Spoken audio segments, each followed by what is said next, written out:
Bienvenue sur la visio-webinaire Mon Espace Santé, animée par Julie Carrère, déléguée numérique en santé de la CPAM de la Haute-Garonne et organisée par la CPTS du Nord Toulousain.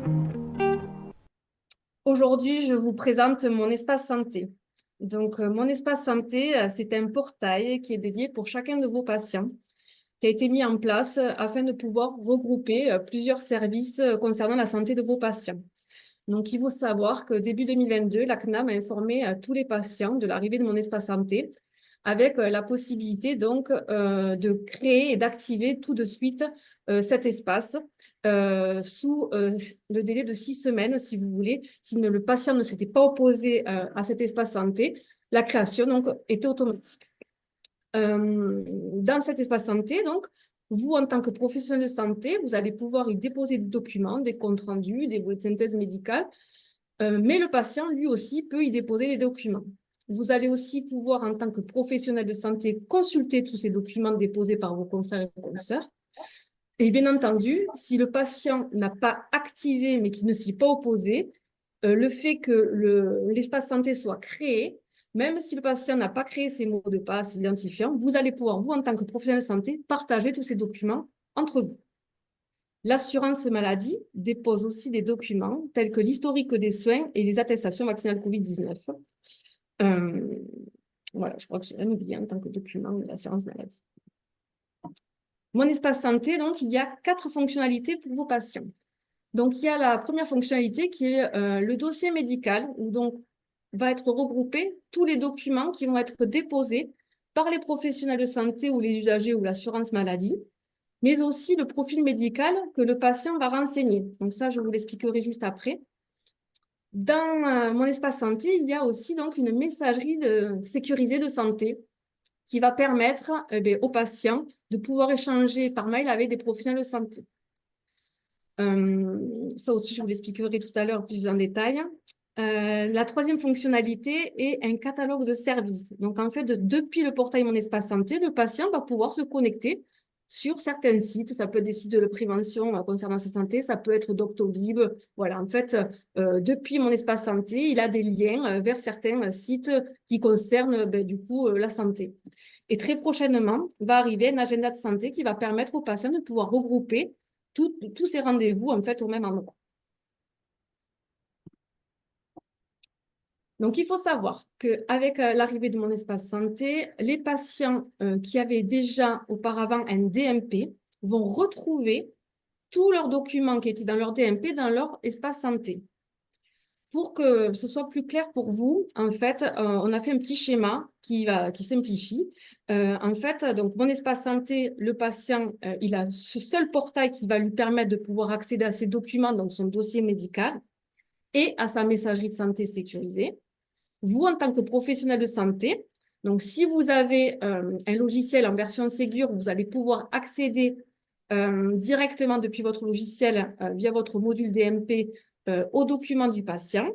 Et de même, si vous avez votre messagerie de santé sécurisée intégrée dans votre logiciel, vous allez pouvoir directement adresser un mail de façon sécurisée à vos patients si vous le souhaitez.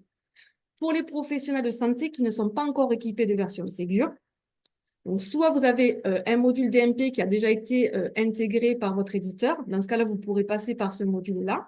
Sinon, vous pourrez passer par le web DMP qui va vous permettre d'accéder aux différents documents qui seront déposés par les professionnels de santé ou l'usager lui-même. Par rapport à la messagerie de santé sécurisée, si vous souhaitez échanger par mail du coup de façon sécurisée avec vos patients, soit vous avez votre messagerie qui est intégrée dans votre logiciel, soit vous passerez par votre opérateur. Donc souvent, sur le département, c'est Medimail ou Mailiz. Sur cette slide, du coup, je vous ai fait une capture d'écran de la page d'accueil Mon Espace Santé, pour que vous puissiez voir ce que les patients ont comme visibilité, même vous, si vous activez votre espace santé, si vous ne l'avez pas déjà fait. Donc, en fait, là, vous pouvez voir qu'il y a plusieurs onglets. Donc là, il y a l'onglet profil médical, donc on va voir après. Donc, ce sont des informations que le patient juge important de renseigner pour ses professionnels de santé. Il y a donc l'onglet documents. et l'onglet messages. Donc ça, les documents, ce sont les documents qui sont déposés et les messages, donc c'est la messagerie. Il y a une petite pastille rouge au-dessus. En fait, c'est une pastille avec des chiffres, avec les nombres de documents qui n'ont pas été ouverts par le patient, qu'il aurait pu louper. Et de même pour les messages, il y a le nombre de messages qu'il n'a pas lu. Donc, c'est un petit rappel. Je trouve que c'est quand même intéressant parce qu'on ne se connecte pas forcément ou lorsqu'on reçoit une notification par mail, des fois, on peut l'oublier et du coup, on ne se connecte pas forcément ou quand on se connecte, on ne se rappelle plus ce qui a été déposé. Là, c'est vrai que ça permet aux patients de faire un rappel avec les derniers documents qui ont été déposés ou messages reçus. Dans l'onglet violet, compléter mon profil médical. Donc là, c'est par là qu'il passera, qu'il rentrera donc toutes les données qu'il pensera importantes pour ces professionnels de santé. Et s'il souhaite ajouter un document, il aura juste à cliquer ici, rechercher son document et à le déposer sur son espace santé. Pour le profil médical, donc lorsqu'il a cliqué sur l'onglet violet, il arrive sur ce menu déroulant. Donc en fait, il va pouvoir cliquer sur chaque thématique. Donc il y a le suivi médical, les maladies et les sujets de santé qu'il souhaite informer à ses professionnels de santé, les traitements qu'il a en cours ou des traitements pour des pathologies chroniques. Il peut y renseigner ses hospitalisations antérieures et ses chirurgies. S'il a un handicap, il peut le renseigner aussi. Les facteurs de risque, les vaccinations antérieures. Il peut indiquer ses mesures s'il le souhaite. Il peut même indiquer donc les professionnels de santé qui interagissent sur sa santé, ce qui permet à certains professionnels, le patient, ils ne sont pas face au patient, qui souhaitent adresser un mail, par exemple, à un professionnel qui gère sa santé, il pourra aller rechercher directement les informations par ce biais-là. Il peut aussi, du coup, renseigner l'entourage et laisser volonté et mettre des pièces administratives s'il le souhaite. Donc, tout ça, il le rentre dans son espace santé. Mais là, comme ça, s'il ne le publie pas dans les documents, vous, en tant que professionnel de santé, vous n'avez pas la visibilité. Il faut qu'il aille ensuite dans la synthèse de son profil et qu'il le publie en tant que document. Et dans ce cas-là, vous aurez la synthèse du profil médical. Et quand vous cliquez dessus sur le document en tant que professionnel de santé, vous aurez la visibilité de tout ce qu'il a rempli. Pour ce qui est des documents, lorsqu'on clique sur l'onglet documents, il est très simple, hein. Vous avez donc là le listing des derniers documents qui ont été rajoutés dans l'espace santé du patient. Et si le patient souhaite faire une recherche de documents, il peut faire une recherche par des filtres. Pour ce qui est de la messagerie sécurisée de santé, donc c'est pareil. Là, en fait, c'est comme une messagerie normale, hein, vu qu'elle est sécurisée. Mais la présentation, en fait, là, vous avez le listing des derniers mails reçus. Et ensuite, vous avez l'adresse mail sécurisée du patient qui est affichée en haut à droite. Donc, en fait, c'est l'INS, c'est l'identité nationale de santé du patient, @patient.mssanté.fr. Donc, je vais vous parler de l'identité nationale de santé parce qu'en fait, c'est la base du Ségur et de mon espace santé parce qu'en fait, sans cette identité nationale qualifiée, rien ne peut se faire par rapport à vos logiciels et en tout cas, l'accès sera plus complexe. Comment dire? En fait, si vous voulez, avant l'arrivée de mon espace santé et avant l'arrivée du Ségur, chaque éditeur avait des modules DMP qui faisaient suivre un cahier des charges qui n'était pas très défini. Et donc, en fait, les contraintes du DMP, l'utilisation du DMP, était qu'il y avait beaucoup de clics et beaucoup de manips à faire pour les professionnels de santé. Et on sait qu'en consultation, c'est compliqué pour vous d'utiliser de façon, on va dire, chronophage l'outil informatique. Donc, le ministère de la Santé a souhaité, en fait, unifier ça, faciliter en fait l'accès et surtout sécuriser les flux parce qu'en fait, avant l'arrivée de l'INS, je vais vous montrer avec cet exemple, un patient pouvait avoir plusieurs identités chez plusieurs professionnels différents. C'est-à-dire que là, avant l'INS, on voit que Madame Loiseau, chez son médecin traitant, elle est donc au nom, dans son dossier médical, au nom de Madame Loiseau, qui est son nom de naissance. Son prénom de naissance, Marina avec virgule Anne, sa date de naissance et son sexe. Chez son pharmacien, elle est référencée à son nom marital, Madame Dubois. Donc, prénom de naissance, Marina, virgule Anne, sa date de naissance et son sexe. Et chez son cardiologue, elle est référencée avec ses deux noms, son nom marital, donc Madame Dubois, son nom de naissance, Madame Loiseau, et ces prénoms sont référencés avec un tiret et sa date de naissance et son sexe. Donc, en fait, si vous voulez, lorsqu'un professionnel de santé souhaitait déposer un document sur le DMP, le fait qu'il y ait plusieurs identités, il y avait risque d'erreur de destinataire. Et donc, vous échangez quand même des données médicales qui sont des données sensibles. Donc, il est important de fiabiliser et surtout de sécuriser ces dépôts de documents. Et donc, l'INS a été mis en place pour ça. Donc, l'INS se présente sous 5 traits d'identité. Donc, en fait, il va y avoir donc, le matricule INS, qui est le plus souvent le numéro de sécurité sociale du patient. Le patient sera maintenant référencé chez chacun des professionnels de santé sous le nom de naissance. Pour ce qui est des prénoms, il n'y a plus de caractères spéciaux. La date de naissance du patient, son sexe et un 5e trait d'identité qui se rajoute pour renforcer cette vérification du patient, d'identité du patient, qui est donc le code lieu de naissance. Il faut savoir que l'INS provient des bases de référence nationales interrogées par le téléservice INSI de l'assurance maladie.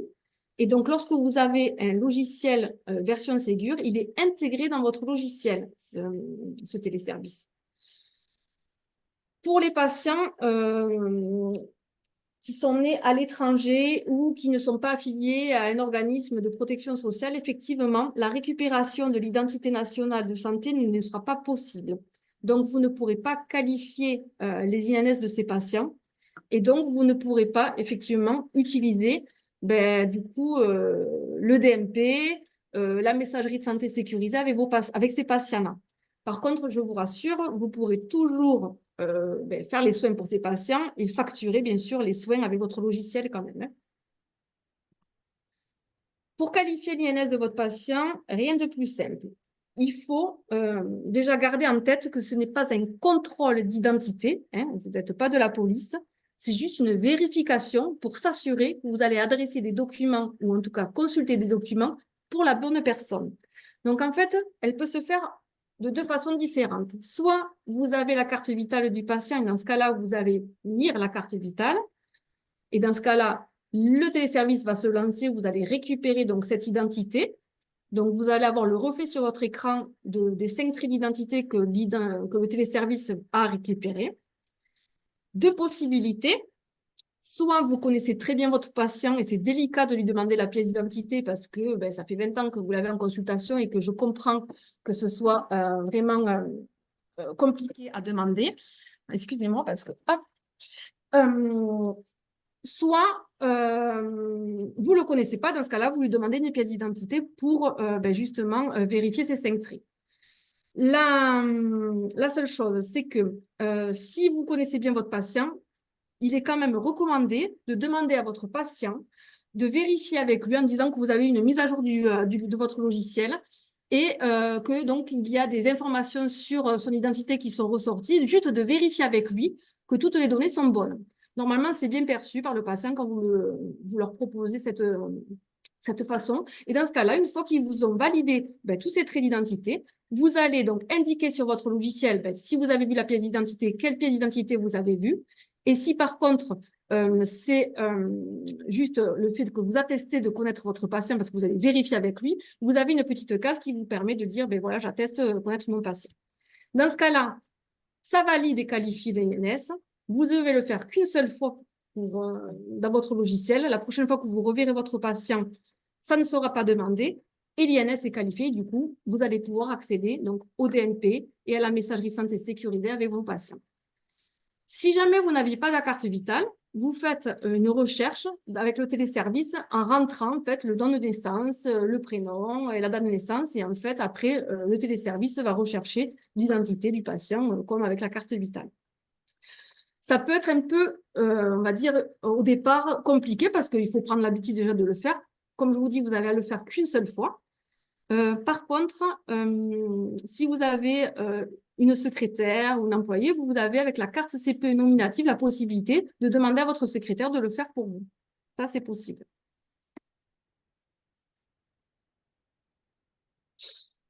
Je voulais faire un petit zoom par rapport aux documents qui sont intéressants à être déposés et que vous pouvez aussi consulter du coup en tant que professionnel de santé. Donc, comme Laetitia m'a fait passer la liste des personnes connectées, je me suis un peu adaptée du coup aux professions qui étaient connectées. Donc, du coup, il faut savoir qu'en tant que médecin traitant, le médecin traitant va pouvoir déposer le volet de synthèse médicale, qui est vraiment le récap de la santé du patient avec tous les antécédents. Donc, c'était intéressant lorsque un kiné ou une infirmière ou même un médecin spécialiste doit connaître un peu l'état de santé du patient. Ce volet de synthèse va permettre d'avoir une meilleure visibilité et du coup une meilleure prise en charge pour le patient et au niveau de sa santé. Donc, les laboratoires biologie vont déposer les comptes rendus d'examen, hein. Les radiologues échographes, les comptes rendus d'imagerie. Les kinés peuvent déposer des bilans d'examen. Les infirmières, les dossiers de soins infirmiers. Donc, les établissements peuvent y déposer donc, les comptes rendus d'hospitalisation et les lettres de sortie. Les EHPAD, le DLU, hein, le dossier de liaison d'urgence. Les sages-femmes, les comptes rendus de consultation. Pour les podologues, ce qui peut être intéressant, c'est lorsqu'ils procèdent à la gradation du risque podologique pour un patient diabétique, de déposer ce compte rendu sur le DMP du patient. Et enfin, pour les pharmaciens, du coup, ils peuvent déposer le bilan de médication, les vaccinations et les fiches bilan des entretiens. Concernant la messagerie sécurisée de santé, donc il faut savoir que vous, actuellement, vous avez une messagerie qui est possible, qui va vous permettre d'échanger de façon sécurisée avec d'autres professionnels de santé.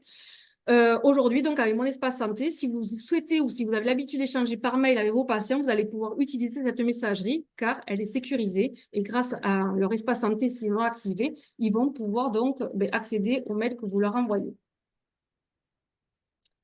Bien entendu, le patient de lui-même ne peut pas vous envoyer un mail et vous retrouver, hein. C'est à vous d'émettre le premier mail et ensuite, bien entendu, si vous ne souhaitez pas avoir une conversation avec le patient, juste lui faire passer une info ou un document, vous pouvez mettre fin à cette conversation.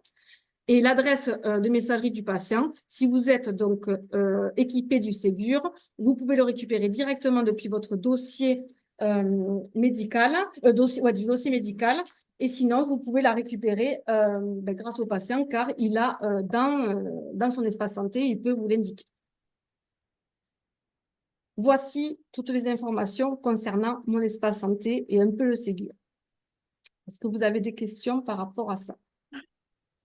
Oui, j'ai annulé mon adresse MMS sur Medimail parce que les laboratoires m'envoyaient des résultats de bilan sanguin sur la mauvaise adresse mail. C'est-à-dire que j'ai mon adresse mail habituelle et Medimail a créé cette adresse MMS Santé que je ne sais pas ouvrir d'ailleurs et donc je l'ai annulée. Alors, Est-ce que ça a posé problème? c'est-à-dire que là, en fait, vous avez donc, si je me souviens bien, vous avez Axi, vous, non?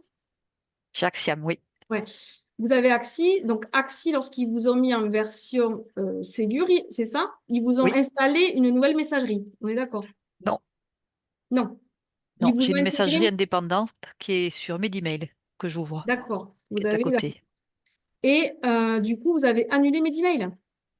Non, j'ai mis en liste rouge l'adresse créée par Medimail Ah, parce que les laboratoires prenaient cette adresse et du coup, je n'avais pas d'accord. accès au bilan sanguin. D'accord. Donc, en fait, vous êtes introuvable sur l'annuaire santé. Je suis trouvable, mais avec la bonne adresse, c'est-à-dire qu'il n'y en a qu'une maintenant. Et avant, il y en avait deux. Ils avaient le choix entre deux. Maintenant, ils ont le choix que sur la bonne. Ah, d'accord. Bon, donc, c'est pas gênant. Par contre, elle ne porte pas le nom de MMS Santé. C'est une adresse mail personnelle, finalement. Ah Professionnelle non, alors c'est pas qui a sécurisé. 25 ans. D'accord, donc c'est pas sécurisé. Non. D'accord. Donc là, du coup, effectivement, au niveau messagerie santé sécurisée, vous n'êtes plus accessible. Alors, si vous souhaitez, vous, envoyer un message à un patient, c'est pas gênant parce que vous allez aller sur votre compte Medimail et vous Oui. allez générer l'adresse du patient et vous allez adresser votre mail et ça, il n'y a pas de souci pour les échanges.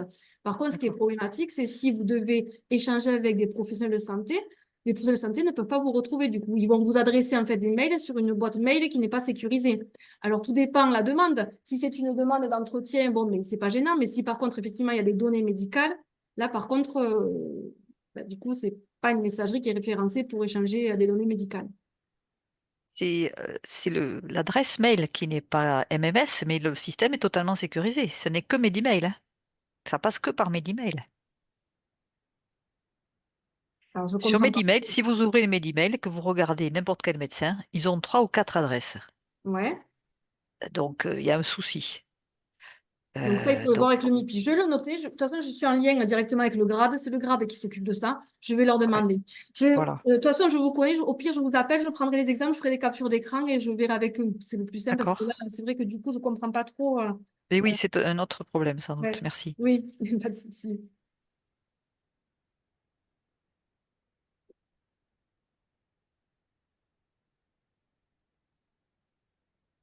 Est-ce qu'il y a d'autres questions par rapport aux différents sujets? Alors, soit vous pouvez prendre la parole spontanément ou bien dans le chat. Est-ce que vous pouvez nous rappeler comment on retrouve, quand on n'a pas la carte vitale, on clique sur quoi? Sur Axiom, justement, pour aller chercher les numéros. Pour qualifier l'INS, Oui.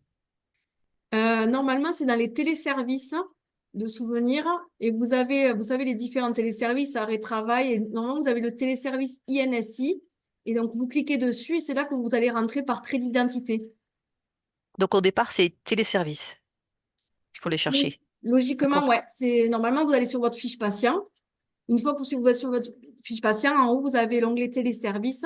Vous cliquez, vous allez avoir arrêt de travail, vous avez plusieurs téléservices. Et je crois que, de souvenir, hein, parce que bon, c'est le dernier, il y a écrit téléservice INSI. Alors, Et vous cliquez, il y a une merci. pop-up qui s'ouvre.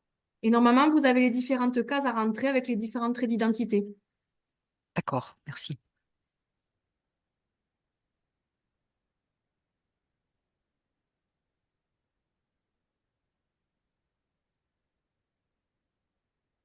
Il nous reste un petit peu de temps. Je vois qu'il n'y a pas eu d'autres questions dans le fil du chat.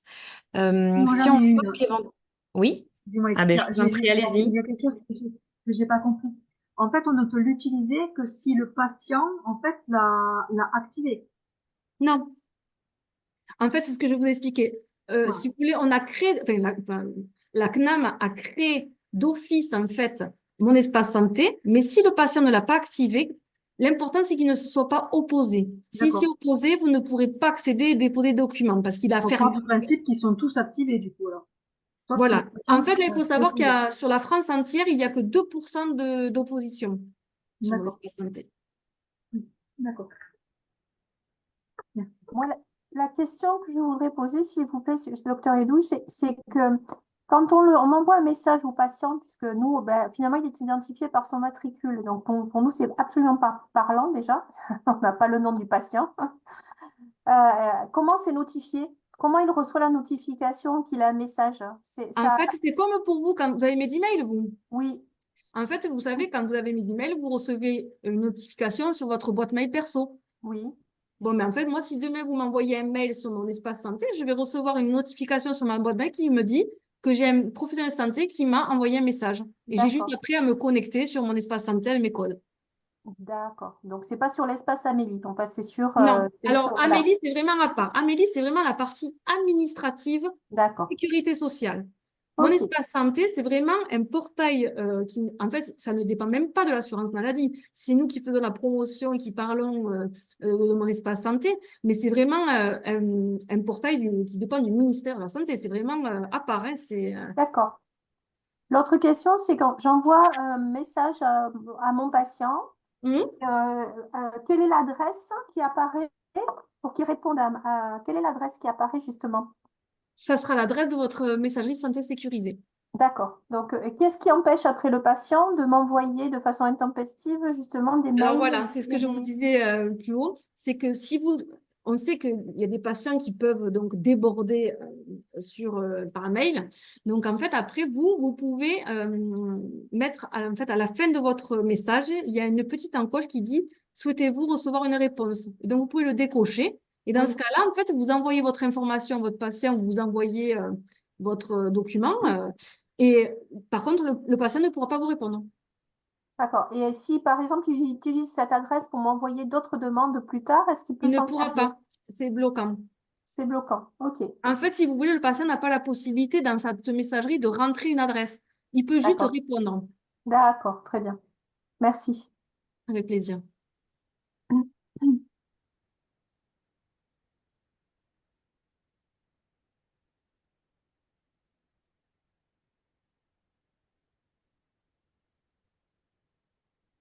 Pour Est-ce qu'il y a... Oui. les auxiliaires médicaux, est-ce que le web DMP, ça vous parle du coup? Vous y allez dessus?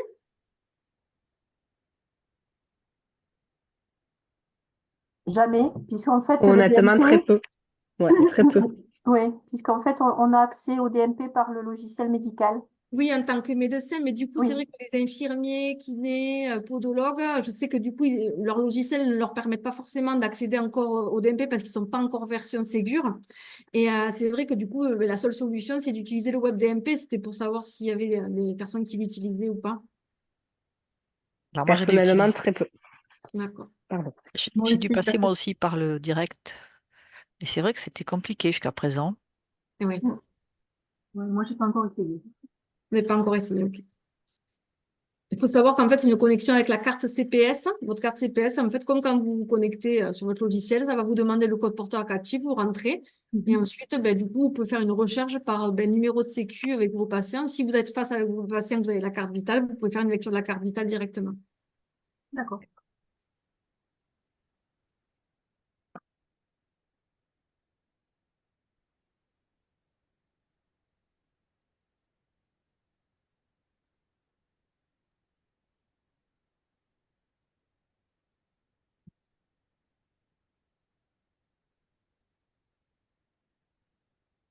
Pour les autres paramédicaux, podologues, infirmiers connectés, si vous utilisez éventuellement cet outil, vous pouvez faire un retour ou voilà, on peut en parler sur ce moment-là. Je ne sais pas si tout le monde a compris de quoi on parlait en fait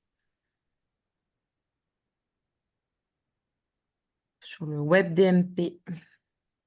Après, il n'y a pas de souci. Enfin, j'ai laissé mes coordonnées là. À la fin, je vous laisserai mes coordonnées. Si vous souhaitez un accompagnement, je peux me déplacer dans vos cabinets et venir vous faire la démonstration avec grand plaisir. Oui, ça, c'est pas mal. C'est gentil. Ouais, je pense que c'est beaucoup plus parlant, c'est plus facile, parce que nous, on Oui, a un oui. logiciel à trois, donc ce sera plus simple qu'on voit en direct avec mes collègues.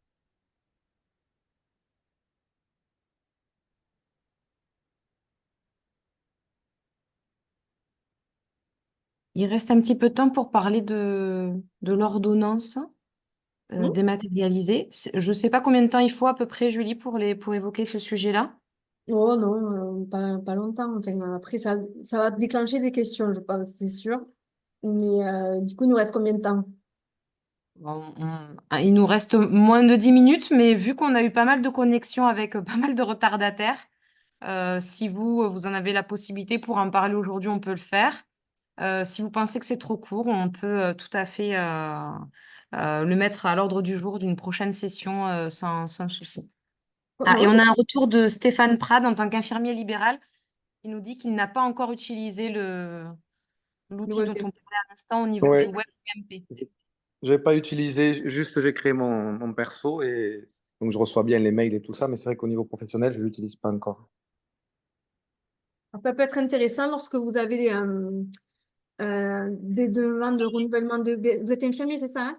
Oui, c'est ça. Des demandes de renouvellement de BSI, ben maintenant, les professionnels, enfin, les médecins généralistes notamment, ils sont tous équipés de Ségur. Donc, à partir du moment où il fait une prescription, elle est publiée directement, déposée dans l'espace santé du patient.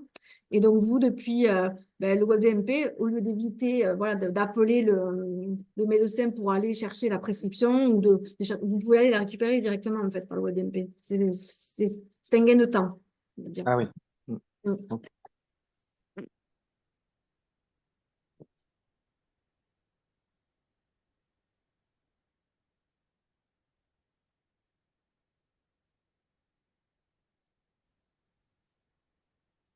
On passe à l'ordonnance numérique.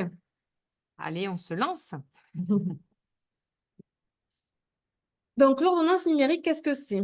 Alors, il faut savoir que pour les médecins, la liberté de prescription, hein, ils l'auront toujours, le déroulé de la consultation aussi, la remise de l'ordonnance papier en fin de consultation est toujours d'actualité. Et ben forcément, pour le patient, il a le libre choix de son prescripteur et de son exécutant, hein, donc, ça ne change pas. La nouveauté, c'est quoi? C'est donc la présence d'un QR code qui est donc le numéro unique de la prescription et qui sera donc en bas à gauche sur la prescription médicale. Le médecin prescripteur, lui, du coup, il aura un retour lorsqu'il y aura la délivrance des médicaments ou l'exécution des soins sur son logiciel qui dira, ben voilà, le patient a bien récupéré son traitement. Enfin voilà, suivant le logiciel, ça sera un intitulé différent, mais en tout cas, voilà, il a une accusé de réception comme quoi le patient est bien allé récupérer son traitement ou a fait ses soins. Et donc, cette prescription, cette ordonnance numérique, elle sera aussi donc déposée sur le DMP du patient. Donc, comment ça se passe? Donc, le médecin rédige la prescription à partir de son logiciel. Il enregistre donc l'ordonnance sur le DMP. Il imprime le papier avec le QR code, la signe et la remet au patient. À la sortie de la consultation, donc le patient, lui, il va donc avec son papier chez son pharmacien, je prends l'exemple des pharmaciens de son choix, il va présenter donc sa prescription, le pharmacien lui va flasher le QR code et donc il va avoir dans son logiciel le reflet de la prescription faite par le médecin. Le fait de scanner les boîtes et de lancer la facturation va en fait bloquer le QR code. En fait, il faut savoir que ce QR code, du coup, si le patient va dans une autre pharmacie, le pharmacien qui va scanner le QR code n'aura plus accès à la prescription. Donc, bien entendu, si la première pharmacie a délivré que 2 médicaments sur les 3, ben, la deuxième pharmacie aura la visibilité sur le médicament qui n'a pas été délivré. Il faut aussi savoir que si c'est une prescription avec un renouvellement, en fait, le QR code, une fois que tout a été délivré, le QR code va se mettre en veille et au bout de 21 jours, le QR code va, en fait, si vous voulez, se réactiver pour pouvoir faire le renouvellement. Au niveau donc, de l'ordonnance numérique, elle se présente, enfin, elle ne change pas trop finalement. Il y a toujours donc, les informations relatives en haut à gauche du prescripteur, les informations du patient sur la droite, la date de prescription, le contenu de la prescription, la signature donc, du prescripteur. Et donc, comme je vous l'expliquais, là, en bas à gauche, le QR code avec le numéro unique de prescription. Le QR code, donc, il est uniquement pour les médicaments, en fait, pas pour une prescription de soins.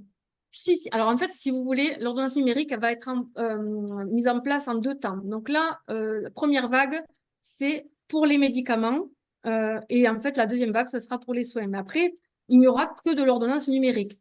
Alors, juste, je voulais dire aussi, parce que j'ai oublié de le préciser, si par exemple, un médecin fait une ordonnance numérique, mais que le professionnel, par exemple, le kiné, n'a pas encore équipé de la prescription de l'ordonnance numérique parce qu'il n'a pas encore sa version Ségur, il va utiliser la prescription comme une prescription normale. On est d'accord, hein, ça n'empêche pas de l'utiliser de façon normale. Mais effectivement, le fait d'avoir l'ajout de ce QR code va permettre aux professionnels de santé qui sont équipés de pouvoir utiliser l'ordonnance numérique. À savoir que l'ordonnance numérique a été mise en place, hein, on ne va pas se le cacher, pour limiter, on va dire, le nomadisme et la fraude de la part, notamment pour les médicaments, pour les assurés. Mais nous, alors moi je suis podologue, c'est très bien pour nous parce qu'on a des patients diabétiques en fait qui bénéficient donc d'un remboursement sécu suivant leur grade et qui, en plein milieu de l'ordonnance, en fait, changent de podologue et en fait nous on sait pas trop où il en est. Donc du coup, si c'est mis effectivement tout à fait. c'est partagé, on aura un visuel sur qu'est-ce qu'il a fait, quand et où. Exactement. Et c'est surtout que s'il a été flashé, ce QR code, et que donc du coup, il doit être flashé à chaque facturation, on est d'accord, hein? Du coup, si vous devez avoir une autre personne, vous saurez combien, si elle est valide ou pas, en fait. Oui, voilà, s'il a fait 3 D'accord. soins chez un Tout à fait. confrère et qu'il nous dit qu'il lui en reste finalement 5, c'est vrai que nous, pour l'instant, on a une petite problématique par rapport à ça, quoi. Et ouais, je comprends bien. Par contre, sur le DMP, là, si vous passez par le web DMP, vous aurez, alors, sur l'historique des soins, en tout cas de l'assurance maladie, vous pourrez voir, Oui, voilà. vous D'accord. pourrez voir ce qui a été fait. Tout à fait. C'est parfait.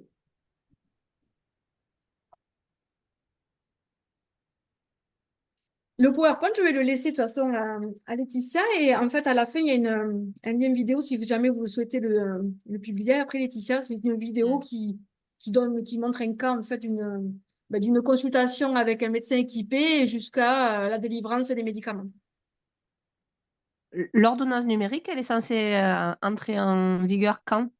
les deux L'ordonnance phases? numérique, elle est déjà d'actualité, hein. Il y a déjà des médecins qui font de la prescription en ordonnance numérique. Il y a déjà des pharmacies qui donc D'accord. scannent les QR codes et qui facturent avec l'ordonnance numérique. Et pour les professionnels de santé, la deuxième phase, là, ce que vous Pour les disiez? auxiliaires médicaux, vous voulez Ouais. dire? Alors, il faut savoir que on a eu du retard au niveau calendrier, hein, parce que la mise en place du Ségur a été assez compliquée et finalement plus difficile à mettre en place que prévu. Les éditeurs ont eu du mal à pouvoir intégrer tout le cahier des charges comme dans les délais demandés par la CNAM. Mhm. Donc, effectivement, au départ, les auxiliaires médicaux étaient concernés pour 2024. Ah, d'accord. Je ne vous cache pas que je pense que ça sera plutôt pour 2025. Très bien.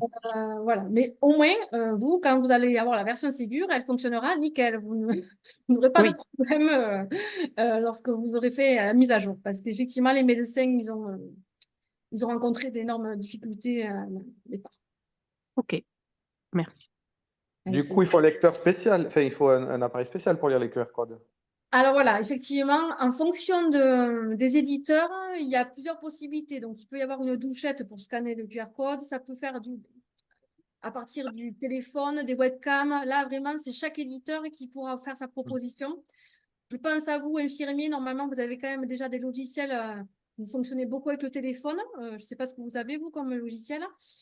Mais Infi 4 je n'ai pas entendu, pardon. Infi 4000. D'accord. Celui-là, je ne le connais pas. Mais du coup, vous utilisez le téléphone avec ou pas? Vous prenez vos photos de vos prescriptions Non, Non, d'accord. non. Alors peut-être qu'il y aura une évolution effectivement qui sera différente parce que c'est vrai que pour les infirmiers, je sais que le téléphone est déjà Ah, très. on a des tablettes qui sont pas reliées à Internet, on transfère les infos Ah après oui, vous sur déchargez leur. après. Ok. Bon, mais certainement qu'avec la tablette, vous pourrez scanner en Ouais, fait d'accord, le ouais, QR code de l'ordonnance. ouais, ok.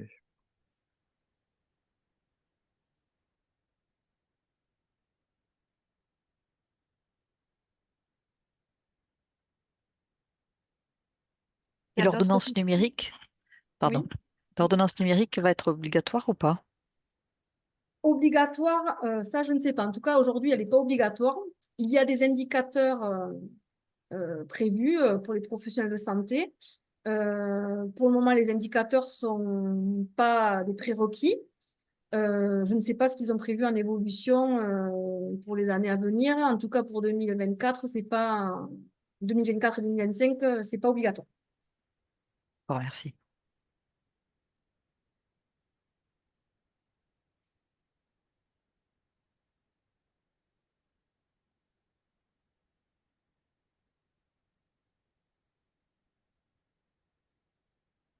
Pour l'ordonnance numérique, est-ce qu'il y a d'autres questions? Ça peut venir. Après, on a aussi parlé tout à l'heure de l'identité nationale sécurisée, l'INS, de la messagerie sécurisée de mon espace santé. Peut-être, voilà, si vous voulez aussi revenir sur ces sujets-là ou si vous avez des questions, n'hésitez pas, c'est le moment. Et puis, bien sûr, de toute façon, c'est possible aussi après coup, hein, puisque Julie Carrère transmet aussi ses coordonnées visibles à l'écran. Et vous pouvez tout à fait la solliciter hein, après coup, même sur des situations un peu plus spécifiques, comme l'évoquait tout à l'heure Béatrice Delpech, hein, sur des sujets un petit peu techniques ou individuels, où bien sûr, on pourra revenir vers vous sur ces sujets-là plus précis. Après, comme on le disait également au tout début, la visio-webinaire est enregistrée. On va tenter de publier un replay. Donc, la modalité technique reste encore à définir. Ça sera probablement un lien YouTube ou peut-être autre chose, puisque c'est une première. Donc, ce replay pourra être regardé et re-regardé autant que nécessaire avec le PowerPoint qui sera mis à disposition également. Donc, il n'y a pas de souci, vous pourrez prendre le temps de le regarder à nouveau. Peut-être que vous aurez des questions qui viendront après coup. Et vous pourrez le diffuser aussi autour de vous, auprès des professionnels de santé, sans problème. Hein. Bonjour à Bon tous, appétit. c'est le docteur Latrousse. Je voulais dire à Laetitia, peut-être aussi que la CPTS, elle pourrait se charger de faire le relais de ces replays aux professionnels de santé. Mais c'est nous qui faisons le replay, tout à fait. Voilà, voilà. Voilà, c'est une première, hein, parce que sur le plan technique, moi, c'est la première fois que je fais un enregistrement. mais justement, on va essayer de faire une diffusion du replay, pardon, probablement avec un lien YouTube, puisqu'aujourd'hui, c'est la seule plateforme qui permet de porter les vidéos. Donc, il faudra encore dématérialiser le fichier MP4 via le lien YouTube pour pouvoir ensuite le diffuser, le publier. Voilà, mais c'est ce qui est prévu de faire en suivant. Voilà. Bon, moi, j'en profite juste une seule petite seconde pour vous dire que le 16 mars, il y a le Colon de Tours. J'en profite juste pour vous dire ce petit mot, parce que normalement, vous avez toutes et tous eu l'info avec notre newsletter. Il y a le flyer qui est donc téléchargeable et à diffuser autour de vous largement, auprès de vos patients, mais pas que, aussi auprès de votre entourage, vos amis, votre famille. N'hésitez pas, on connaît tous des femmes et des hommes de plus de 45 ans et 50 ans, et c'est à partir de cet âge-là qu'il faut commencer à s'en soucier. Donc vraiment, n'hésitez pas à venir nous voir le 16 mars. On est au gymnase Ségusino à Saint-Jory. C'est gratuit toute la journée de 10h à 16h. Il y aura 2 conférences avec présence des médecins et des professionnels de santé. Il y aura des petites animations, des quiz, la visite, bien sûr, du côlon géant gonflable. Donc, visiter un géant, voyager au travers de ce géant côlon, c'est quand même pas quelque chose qu'on fait chaque 5 minutes. Donc, venez visiter ce côlon géant avec plaisir le 16 mars pour tout savoir sur le côlon et pouvoir bien s'en prémunir. Parce que malheureusement, c'est quand même le 2e cancer le plus meurtrier en France aujourd'hui et les Français sont pas bons sur le sujet. Voilà. Est-ce qu'il y a éventuellement des réactions, des informations? Voilà, n'hésitez pas, hein, on a encore quelques instants devant nous. Merci beaucoup pour cette réunion intéressante et bonne fin de semaine. Merci à vous, Béatrice Delpech, pour votre présence. On reviendra vers vous pour le sujet individuel technique. Julie Carrère, est-ce que vous souhaitez dire un petit mot de la fin? Bah, écoutez, non, je pense que j'ai tout dit. Très bien. Merci beaucoup en tout cas pour votre présence, pour l'animation et la présentation de ce joli PowerPoint et de toutes ces informations qu'on va relayer autant que faire se peut. Merci à vous. Merci à toutes et à tous pour votre participation. Très bon après-midi. Bon appétit à ceux qui n'ont pas mangé. Bon Merci. courage et à très bientôt pour une prochaine visio-webinaire. Merci beaucoup. Au À revoir. bientôt. Merci. Au revoir. Bon après-midi.